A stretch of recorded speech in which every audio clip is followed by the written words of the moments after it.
তো hello guys, আপনারা হয়তো পেটিএম অ্যাপের মধ্যে কোনো একটি ব্যাংকের এখানে কিন্তু ফিঙ্গারপ্রিন্ট পেটি আপনারা চালু করে নিয়েছেন, অর্থাৎ বায়োমেট্রিক পেটি আপনারা এখানে চালু করেছেন, কিন্তু এখানে দেখুন কোনো কিন্তু ডিঅ্যাক্টিভেট করার অপশন পাচ্ছেন না।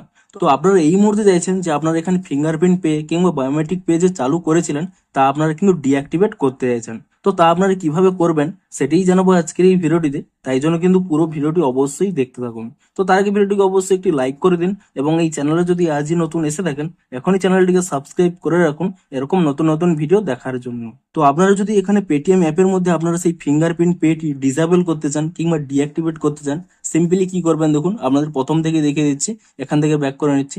আপনার প্রথম এখানে এই পেটিএম অ্যাপটিকে ওপেন করে নেবেন এবং ওপেন করে নেওয়ার পরে সিম্পলি কি করবেন, এখানে দেখুন প্রোফাইল আইকন রয়েছে, আপনারা কিন্তু এখানে এই প্রোফাইল আইকনে ক্লিক করে নেবেন এবং তারপর এখানে নিচের দিকে স্ক্রল করে নেবেন। এখানে একটি অপশন পেয়ে যাবেন ইউপিআই অ্যান্ড পেমেন্ট সেটিংস বলে। আপনারা কিন্তু সিম্পলি এখানে এই অপশনে ক্লিক করে নেবেন এবং তারপরে কি করবেন, এখানে কিন্তু আপনারা নিচের দিকে স্ক্রল করে নেবেন। তাহলেই দেখবেন এখানে কিন্তু আপনাদের সমস্ত ব্যাংক অ্যাকাউন্টগুলো শো করবে।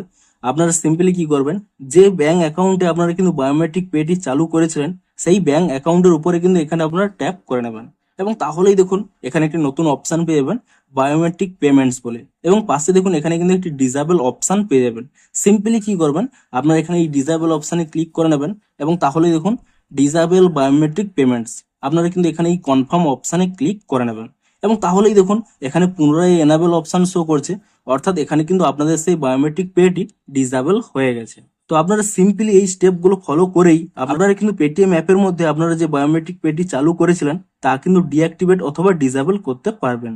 তো ভিডিওটি যদি একটু হেল্পফুল বলে মনে হয় অবশ্যই একটি লাইক করে দিন। দেখা হচ্ছে আরো কোনো ইন্টারেস্টিং ভিডিওর সাথে। Thanks for watching.